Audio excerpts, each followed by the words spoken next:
Welcome to Candid Conversations. This is Candia. How are you today? I hope you all are well, protecting your magic by any means necessary. I hate to be the one to tell you this, but let's get into it. Contrary to what most of us have been taught, it's just not enough to be smart. It's just not enough to show up and work hard or create a great product or offer a great service that you think people need. Managing your emotions ultimately determine how far you go in life. And the reality is, while many of us are taught the skill of whatever it is we want to do in our careers, very rarely are we taught how to manage the emotions and feelings that comes with putting that skill into practice. Very rarely are we taught how to manage the emotions and feelings that comes with dealing with different types of people and ultimately reaching that next level of success, whatever that looks like for you. I've learned, one of the biggest lessons learned for me is realizing that emotions have power. Emotions give off energy. What energy are you giving off every day? How are you showing up in the world? Before you ultimately can win in your career and maintain a level of success, you have to win the emotional and mental battle in your mind. So I'm super excited about today's guest on Candid Conversations. If you've ever lovingly stalked someone on Facebook or the gram or LinkedIn, don't be trying to act like y'all don't lovingly stalk people either. Anywho, if you've ever lovingly stalked someone's post on your favorite social media platform and thought to yourself, this person is like a friend in my head, you are going to enjoy today's conversation between Tieko Nejon and I. Tieko is an educator and corporate trainer specializing in emotional intelligence, aka the people problems as it relates to conflict, breakdown in communication. Your emotional intelligence is all about your ability to be aware of and control your emotions. It's about your ability to handle your personal relationships and not only recognize how your own emotions may affect someone, but also recognizing the emotions of others, kind of seeing things from a different person's perspective. And what I loved about today's conversation is that Tieko and I really put our very own emotions in the hot seat, air quote, hot seat, and discussed some of the ways our emotions have probably stopped us from being successful in certain areas of our very own lives. And so for me, emotional intelligence, becoming more self-aware, has not only helped me build more meaningful relationships, but it's also helped me improve my personal family and friends relationships and improve the way I showed up in the world. And so today, our conversation, we explore ways to not only identify how to become more self-aware, but to figure out how to determine how you can improve. How can you make, negative emotions work for you instead of against you? And ultimately, how avoiding your feelings and emotions at times is costing you the life you want. So let me start running my mouth. Y'all listen and let me know what you think. Well, I am super excited about today's guest because at the time that I am recording this podcast, I believe the world is taking the greatest test of emotional intelligence. Yes. And who do I get for the Candid Conversations podcast? An emotional intelligence expert, of course, to help me get my mind right. And so what I want to know, Tieko, first of all, welcome. Thank you. Thank you for having me. You are very welcome. What I want to know is, typically we don't grow up thinking I want to be an educator who specializes in emotional intelligence. So tell us how you got here. Well, you're accurate. You're definitely accurate because I did not grow up thinking this. However, I do know that I was to be a teacher. So when I was a child, I would line up all my dolls, Cabbage Patches, everything, right? And I would talk to them. I would stand in the middle of them. They would circle me. So I don't know if that's because I feel like I'm supposed to be in some kind of a large facility at some point delivering speeches. Who knows? Maybe stadium style. However, I would talk to my dogs and about anything. And so fast forwarding to my life now, it only makes sense because I'm still a teacher. But my actual education landed me as a school teacher. I taught third grade, fifth grade, and algebra for 10 plus years prior to having my daughter. And once I gave birth, I always tell the funny story. My husband's a white guy. And once I gave birth, he asked, did I want to stay home? And I told him, you're trying to keep the black man down because I have degrees. And with degrees, we go to work. So that was my response to that. But then once that little girl got here, and it's interesting because she was born in September, so I didn't sign my new contract to school, to the school that I was teaching at the time. I didn't sign my new contract. I was to return after Christmas break, which would have been January. But by then she was only 3 months. And I'm thinking, I can't leave my baby with just anyone. And because I had the opportunity and was afforded the chance to stay home with her, I extended that stay home till forever. And then I delved into my own business. Well, actually, I had a business prior to that. That's a whole nother story. It was a tutorial program for inner city youth. But I decided to be a full-time entrepreneur after that. And so I was doing brand strategy with companies for a while, about 8+ years.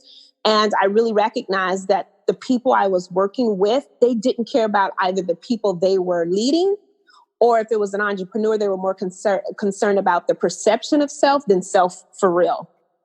And I ended up having this break in New York. I wrote about it the other day. I ended up having this break in New York after praying to be bi-coastal with my strategy business that I wanted.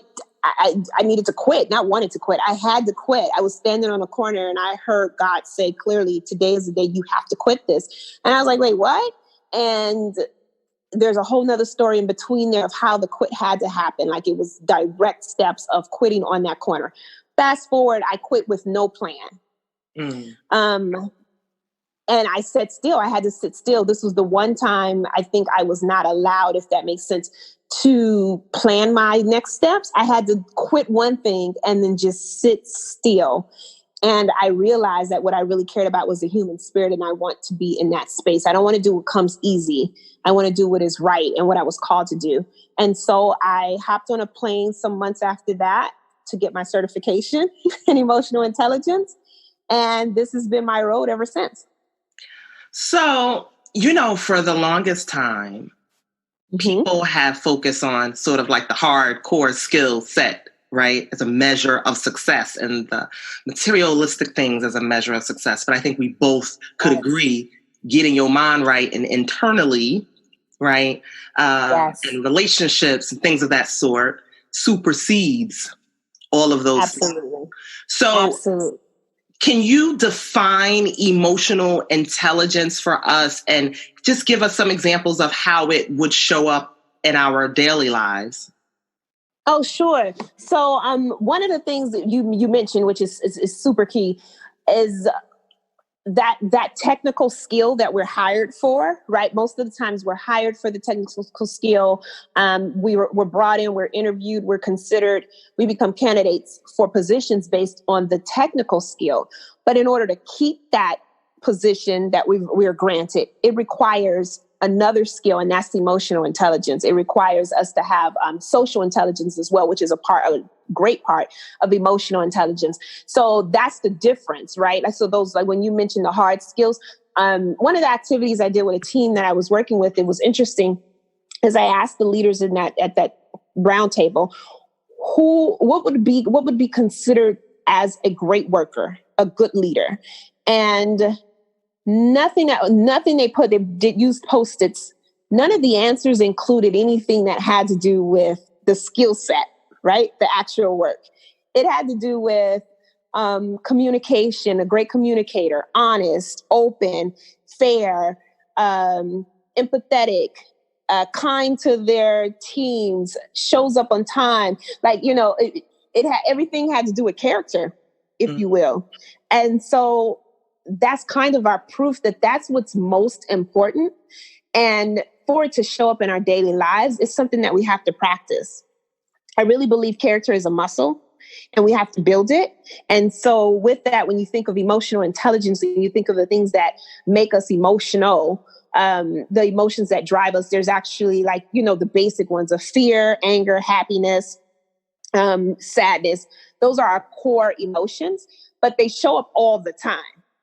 You don't control them showing up. Like we really don't, right? So I share with you an incident of me watching something on the news prior to our call. Right. And interestingly enough, I didn't control the idea that the first emotion that rose up was anger. Mm-hmm. What I do get to do is choose the response to that, though.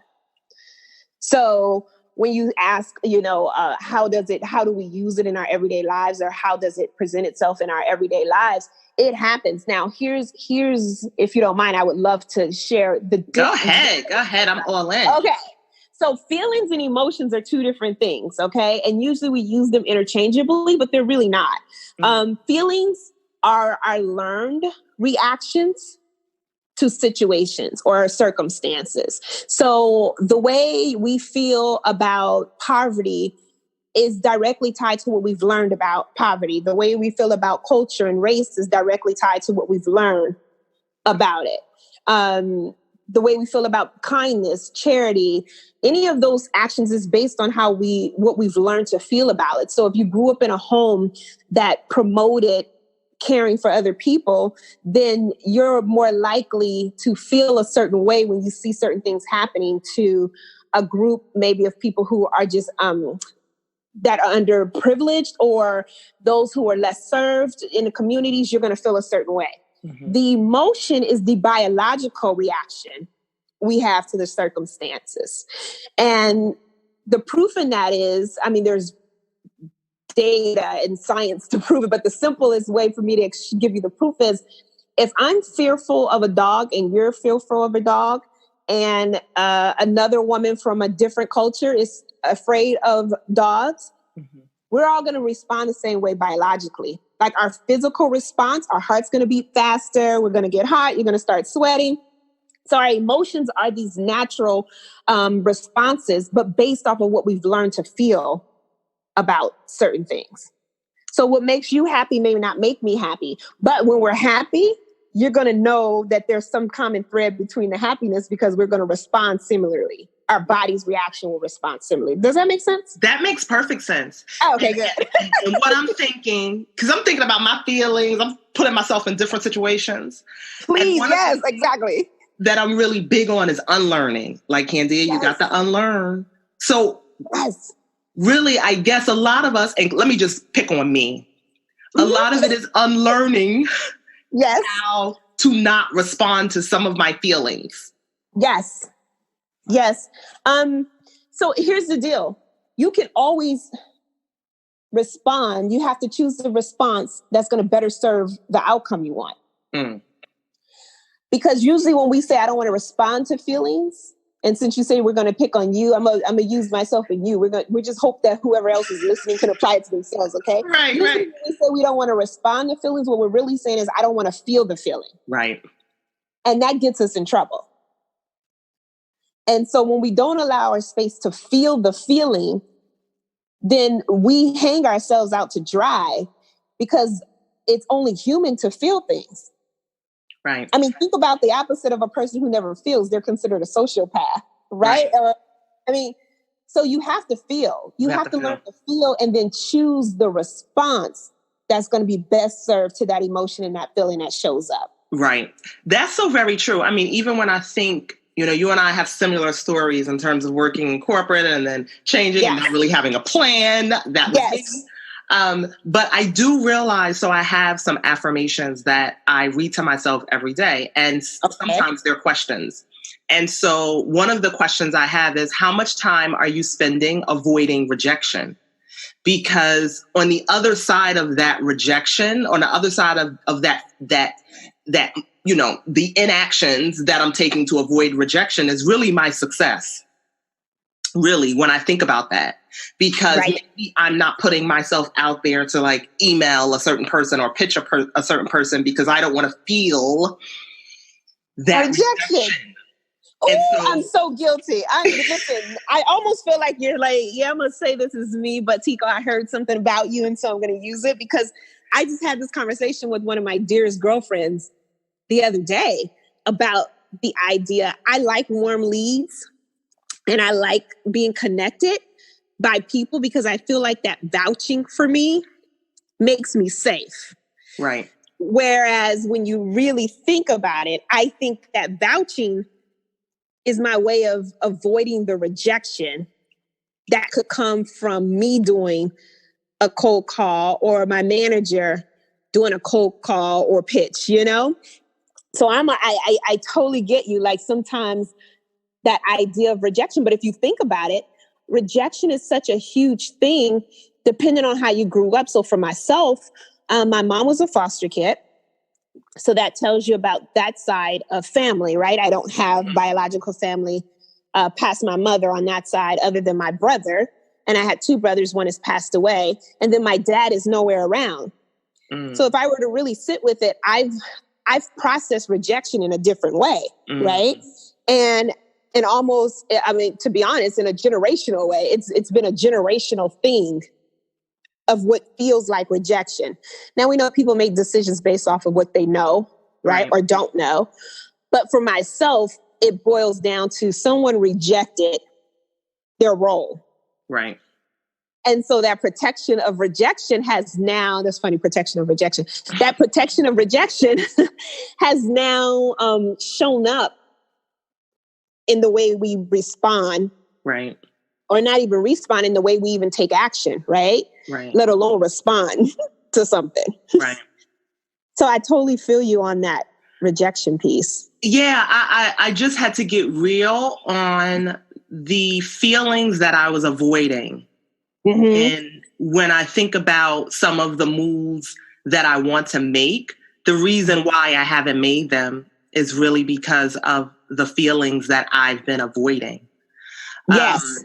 And the emotions, right? Because, and the emotions, yeah. The emotion, usually, like I said, we have those core emotions. So ordinarily, or in most circumstances, under every higher level emotion, I'll say it that way. So let's treat rejection as a higher level emotion. Under every higher level emotion is a core emotion. So that core emotion would be probably fear,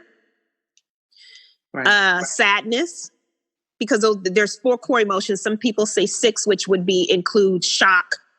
And I forgot the other one right offhand. But if we're just thinking about happiness, sadness, fear, and anger as the 4 core emotions, under all those higher level emotions, anger, disgust, and any of those kind of things, under it is one of those basic emotions. So under rejection is probably fear. That's very true. So because I know being self-aware is a huge part of it. Yes. In your experiences, how do you go? What are some things that, I guess, or like simple things, which is hard, we can do to, like I said, get your mind right? What are some simple things that we could or we should be exploring? Yes. To improve our emotional intelligence or increase it? Okay, so you and again, you're what you know this stuff, because self-awareness is actually the first place to start. Self-perception. It's, how do I see myself? How do I see myself showing up in the places I wish to be? How do I see myself showing up in the places I don't want to be? Because there's that side too, right? We're going to find ourselves in circumstances we're not necessarily actually hoping for. Right. We're not desiring of a lot of circumstances. Take in mind right now what's happening with COVID-19. This is not a circumstance anyone wanted to find themselves in. So step 1 would be, who am I? And who I am is only based off of how I see myself. Because how I see myself is how I'm going to show up. So even when I see the motivational pieces, that's, like the content that says you are enough, you only are if you believe it. And if you don't believe it, then you're not going to show up as such. And then no one should have to treat you in any way other than how you've presented yourself. Right. Like no one's responsible for doing anything more than what you've given them. Right. So self-perception would be the very first place to start. And in simpler terms, being aware of who you are to even think of how you're going to perceive yourself. So who am I is the first question you should really ask yourself. Mm. And then the second part of that, because it's so important that we don't just have a healthy perception of self, but that we have an aware perception of others. Mm. So emotional intelligence is based on two core theories, if you will, two premises, I should say. So there's two married premises. It's the way you perceive yourself and understand your own emotions, and then the way you perceive others and are responsive or, I guess, accepting of their emotions. Right. It's so funny. For emotional intelligence. Listen, I'm thinking of some videos I watched before our call of people being upset because they had to wait for their food. Yeah. I'm seeing some videos of people talking about they don't want to wear no mask. And I'm thinking as you're talking about... They in the store fighting. They in the store fighting. And I'm thinking as you're talking us through, being aware of how you are affecting possibly others. And I'm like, it's a lot of low EQ. Yes. People running around town right now. Absolutely. And you know what? And not just how we're affecting others, but what are others experiencing? Because if you remember, I said emotions are these things that flow through all of us. Right. So you know what happiness is, you know what sadness is, you know what grief looks like, you know what loss looks like. So if you really were to think about it, we know what the other person may be feeling. Right. Like, I think there's so much more depth to that, to the treat others, the golden rule, right? Mm-hmm. Like treat others the way you want to be treated. Right. But it's consider others the way you want to be considered. Consider others as yourself. Right. So like if I'm experiencing an exchange with someone, let's say they get my order wrong, right? I could live in just my emotion alone, which is frustration, because I don't have time, my feelings about people who, don't take time to do their job well, right? Because I have my own feelings around that. Right. But if I stop for 2 seconds and say, what could this person be experiencing? I might recognize that at this moment, that person is feeling shame for the way that I'm either approaching them, or shame because they did the job wrong. They didn't do the job right? Or didn't excel. Once you know what shame feels like, that should slow me down to say, hey, the last thing I want to do is make someone experience or be responsible for someone else experiencing shame. Right. Does that make sense? Yeah. So the emotional intelligence is, what am I feeling and what could this other person be feeling? What emotion am I experiencing and what emotion could the other person be experiencing? Right. I love that. I mean, it really is just that simple. I think it is. One of the things that I try to remind myself is, Candia, embrace the pause. Embrace the pause. Yes. I could get those thoughts, into what that other person may be feeling and kind of calm my inner ego down a bit. Yes. That's such a good way to put it, inner ego and the pause. You're right, because we all have time. I mean, if you have time to cuss somebody out because they got your order wrong, you got time to pause. Right. Right? I didn't even think about that. That's true. So, because most of the time people are like, well, who has the time to always pause? Usually the wasted time we spend on the reaction that's not serving us is the time we could be using to pause and choose a better reaction. Right. When I think about this whole topic that I've fallen in love with as well, of emotional intelligence, yes. I would say that for me, it's really helped me become a better version of myself. Yes. And just studying how my mind works and, how people may feel and things like that. In your experience, what do you think we are kind of like overlooking or getting wrong about this whole, because emotional intelligence is pretty popular right now. Okay. Oh God. Is it? Okay. It's pretty popular. So when you think about, I mean, you speak a lot about it. I lovingly stalk you on the gram because you be dropping them few gems, child. What do you believe we're getting wrong or overlooking about EQ? I think what we're really getting wrong or overlooking is, well, one, let me say it this way. I think we're treating EQ as if it's an extension of who we are when it really is who we are. Like emotions are us, you know? Right. Humans are emotional. Humans. So I think the idea that we're treating it like it's something that's so far out there, that's mystical in a lot of ways. I believe that about a lot of topics that are hot buttons right now. Pivoting, I think, is the same thing. Peace is one of those things that I think that we treat it as if it's something outside of us, when it's really our genetic makeup to have emotions and feelings. So, and EQ is just really, I mean, it sounds good. I like it. It gets me paid, right? But it's really just thinking, how do I show up? What kind of human am I? Right. Because if you think about it, like, and I don't know if you would agree with this, because you have children. Yes, I do. I believe that EQ should be taught in schools very early on. I'm so disgusted that it's not. I am too. I believe that it should be taught very early on. Honestly, EQ just kind of fell in my lap. I would say maybe over the last 5-6 years. Yes. It became like a hot button, and I work with corporate clients too. And they started to talk about, emotional intelligence and EQ. And I'm like, well, where was this stuff with me helping self-awareness and self-care and all these things? Where was that stuff years ago? Shouldn't I have been doing this years ago? Yes. And you're so right. That self-care thing. Oh, Jesus. I have a post. I just have to put it on there because I'm certain I'm going to lose about 100 good followers. Let's talk about it.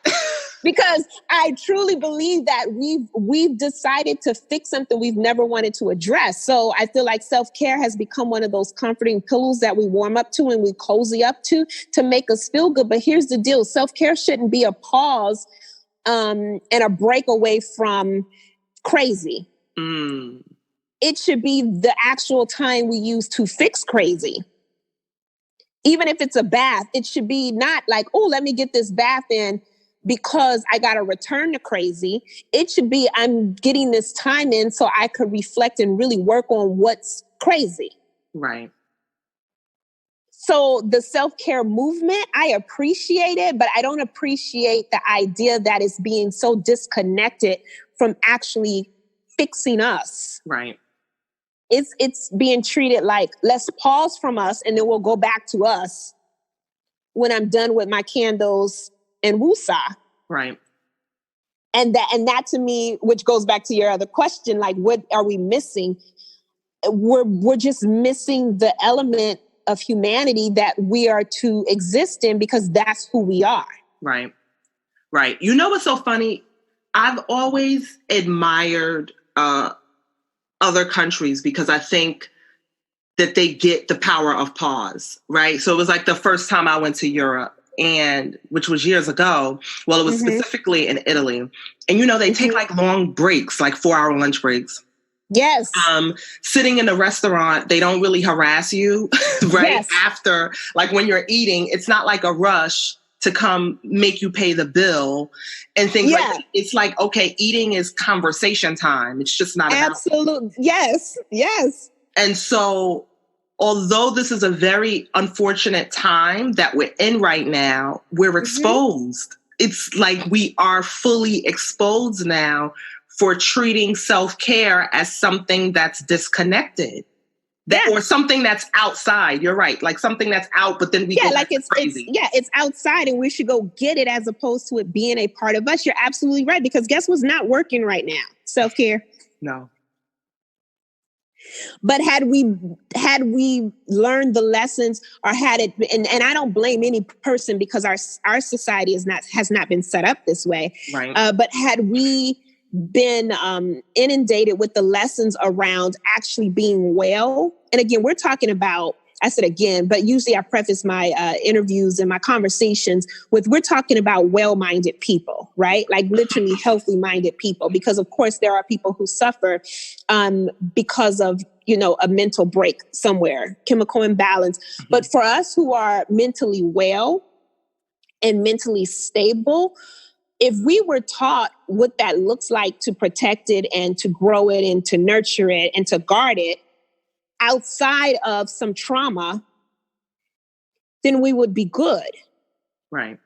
Usually we don't think about the wellness piece, self-care or therapy or, counseling, any of those things until we're close to the break. Right. And then the other side of that is either we're close to the break or now we're going to treat it like it's just this trend thing. Because I see, this might get me in trouble, but I see a lot of people showing up to therapy now because it's more trendy, but it's almost like showing up to church. You write your notes on Sunday and you do nothing with them. And then the next Sunday you back at church and you got a new page of notes. But you're doing nothing with them. And you're right. And so I feel like a lot of times therapy has turned into that for a lot of people. Right. Because it's just something to say that I'm doing. It's almost, again, like the self-care. I do these things to be better. But better at what? Right. Like most people can't even articulate what they're no good at, like what you genuinely suck at. And I'm talking about as a human being. Like, are you impatient? Like most of us aren't comfortable accepting that something about us needs attention. Right. Right. It's so, I think a huge part of it too is that people have to get to the point when they are really ready to hear how they are truly showing up versus how they think they're showing up. Yes. And that's a huge part of emotional intelligence. So there is actually a full-on diagram that, we won't go in, but there's a full-on diagram of emotion for the especially the method I teach, which is from the Bar 1 method. But a part of that is being able to accountability, being able to hear about yourself. Like how often are you have you permitted or have you put something in place where it allows someone to speak to you about you? Right. Because it does no good to tell yourself what the issue is, to be the only voice of this is my issue and this is what I need to fix. Right. How about you ask the people closest to you? Because you might be missing it. Right. Or even accept it from a stranger. I know my therapist told me something. I was just like rambling on. First of all, I didn't even want to go to therapy that day. Okay, let's be clear. Because you're like, I already know this ain't going to be what I want to hear. Right. So I just was like, but I didn't have anything to talk about. Well, I thought I didn't have anything to talk about. And so I sit there and she's just like letting me talk. And then she got my mind all the way together and was like, why do you keep saying that? I've heard you mention that. Do you understand that when you say that, you have like this imaginary measuring stick? And I was like, I ain't come here for that. But she was freaking right. You're sitting there talking about, lady, I'm aware. And I'm telling you, now you're going to tell me about my awareness? She got me together. But it's so funny because you're right. I mean, of course, you should be able to hear this from people closest to you. But, for me, I've realized my therapist, who didn't know me last year, has been able to point out some things that I have said probably a gazillion times over the last few years. And I didn't really realize that it was working against me. Yes, those become our mantras. Like, and I truly believe we have all these mantras in our heads that we've started as children, or either to protect the child we once were. So if you grew up in an experience with a not so loving family, you create these mantras, these stories in your head to protect that child. Mm-hmm.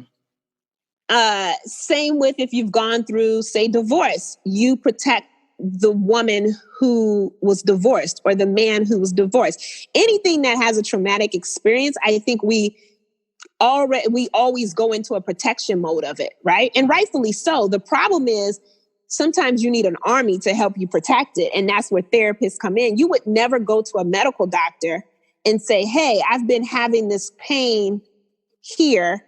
Right. And it's this. Right. You would let them tell you right. what the this is, right?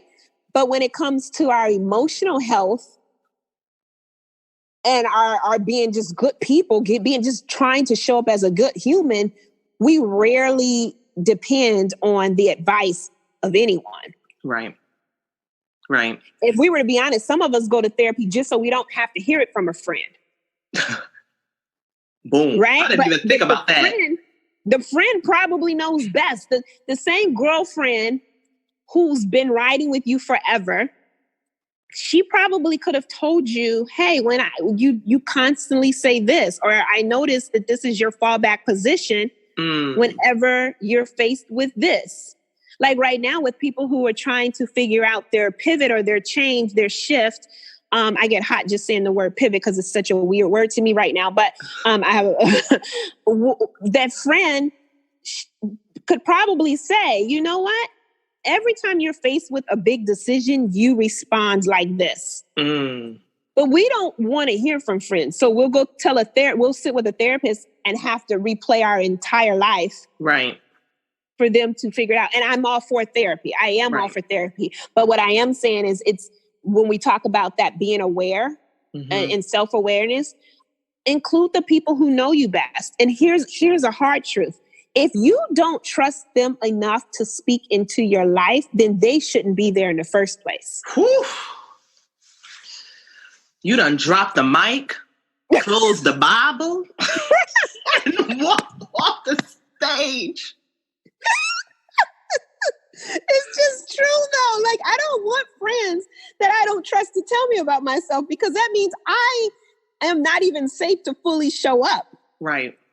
When I hear people say, well, I'm talking about because you know, there's elements of intimacy, right? I get that. Sure. But when I hear about people talk about, well, you know, my best friend, but we don't talk about finances, or she's my best friend, but we don't talk about our relationships. Wait, huh?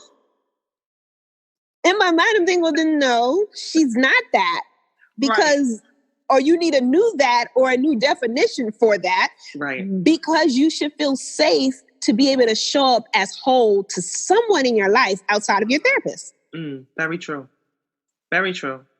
So one of the things that I love about Tieko is right before we started this call, y'all, she was telling me she watched something on the news and then she had to find. I said, how are you? You said, I'm going to find my wellness. And I loved that you said that, because it was, you know, it drove home something that I believe, that you have to choose your energy.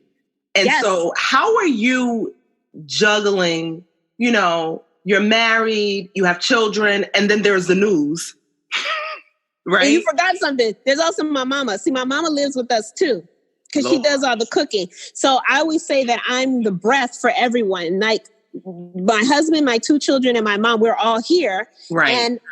And so there's a juggling act of my mom, who, of course, she's 65, but she thinks she should be able to be allowed out. And you would think I'm the one told her, you're not going anywhere.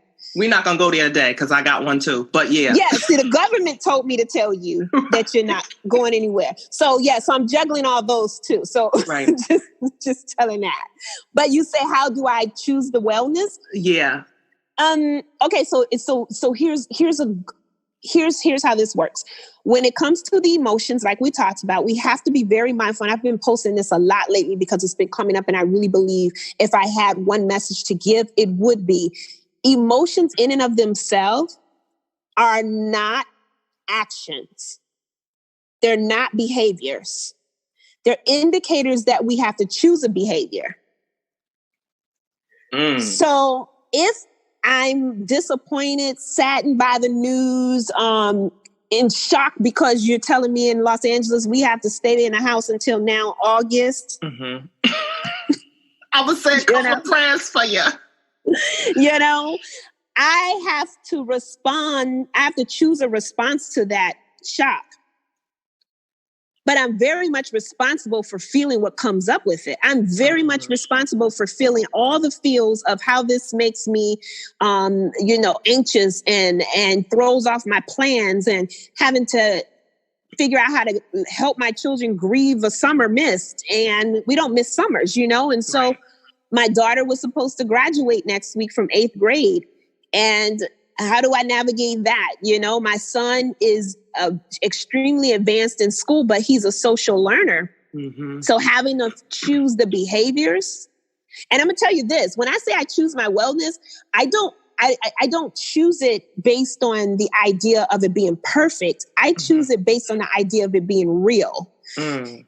And when I choose it based on the idea of being real, then I don't have to act irrationally. Like there's no need to fire off an ugly email to the principal as if the principal broke it, right? Right. But I do get to tell my kids, hey, you know what? We're not touching schoolwork for 2 days. I don't care what they've said. Right. Because we need to digest this. Right. Because mommy has to figure out what schedule works for us now, homeschooling and still having to run a business and tend to everyone's needs. Right. So just being able to choose wellness simply is, to me, just choosing the behavior to address the emotion. But the emotion is not the behavior. Right. Right. I love that. If we could get that, Kadia, we would be so much better. We would not avoid all the feelings, you know, like that conversation we were having before. Mm-hmm. We wouldn't even avoid the feelings and the emotions. We wouldn't tell people, try to separate your emotions from your work. We wouldn't tell people, don't be so emotional, or you're wearing your feelings on your sleeves. We would let all those crazy things go if we accepted that emotion is just an indicator that there's a behavior to be chosen. Right. You know, it's so funny because for the most part of my career, or even in business, we were told, you know, you keep emotions out of the workplace, or you don't mix business and emotions and all those sorts of things. And I believe part of it is we're paying for it now. Yeah, we're paying for it. And if you pay attention to the people, the entrepreneurs who are making the biggest money, so like the Elon Musk and all those people of the world, right? Mm-hmm. They live out of their emotions. That's true. It's just the corporations that have a bunch of people whose name's not tied to the actual name on the building that push that theory through, I believe. Mm. But the actual owners, they're making emotional. I think one of the most beautiful responses I saw during this time was from the CEO of the Marriott hotels. Okay. He decided to do a video recording. And it was so heartfelt. Now, I don't know if he had a team work on the speech. Who knows?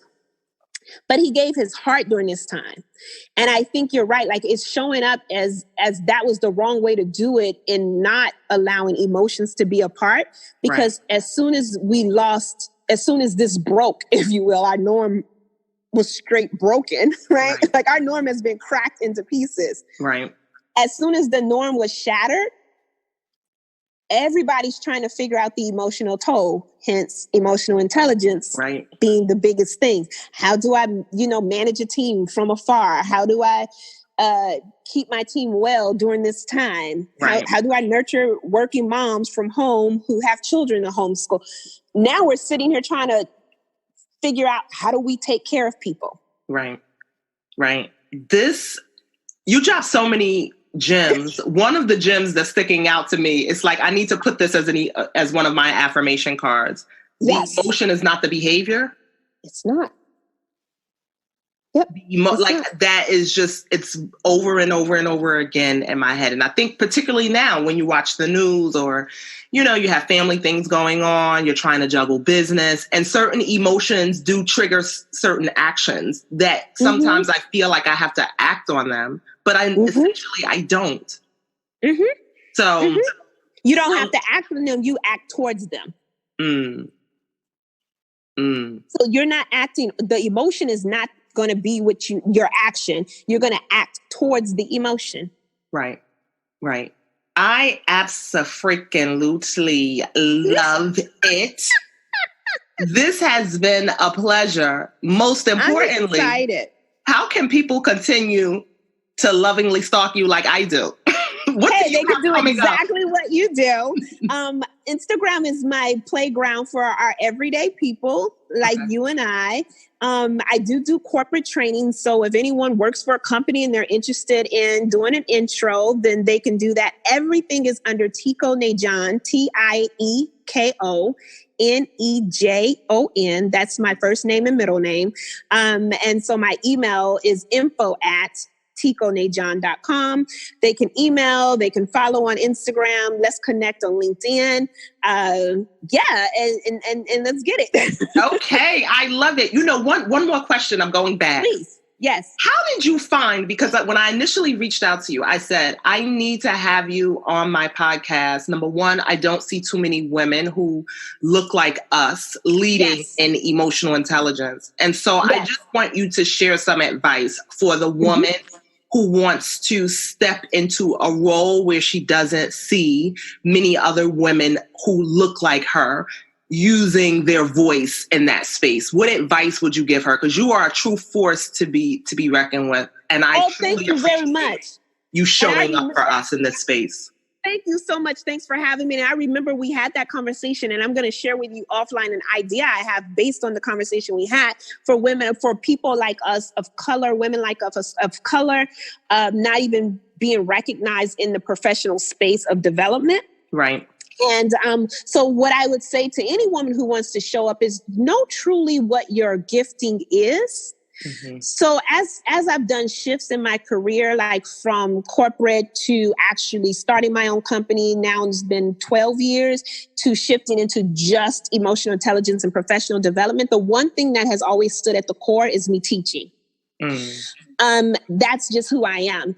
My gifting is, and then I don't, my faith is Christianity. And of course I know everyone is different, and that's fine. But in my practice of faith, I believe there's spiritual gifts. And one of mine is the gift of wisdom and exhortation.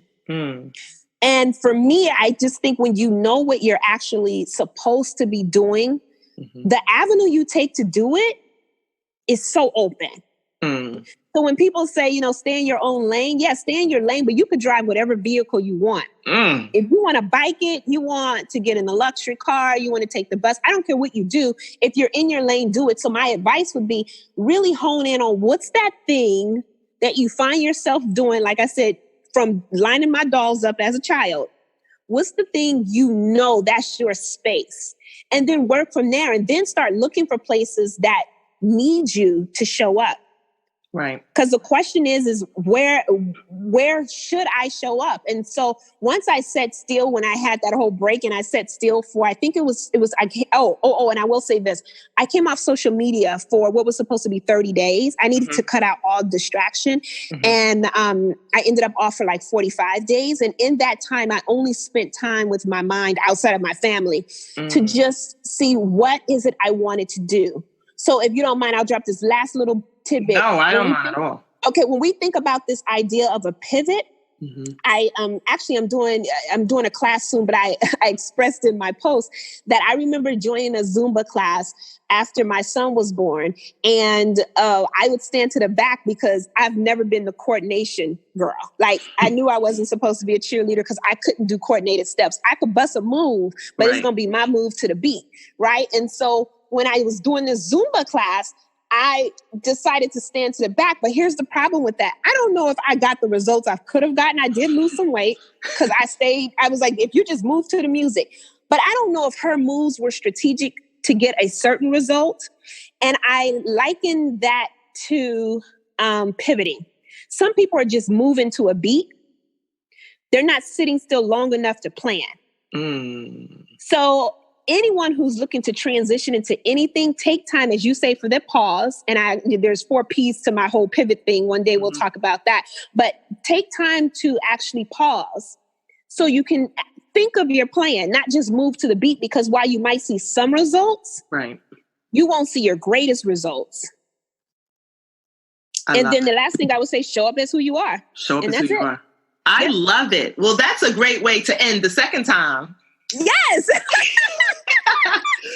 Well, the second time. Well, Miss Tieko, again, I can't say enough about how much I appreciate you for jumping on this podcast today. Thank you so very much. I will see you around on the gram. Yes, you will. You take care. We'll talk soon. Okay. Bye. You are awesome.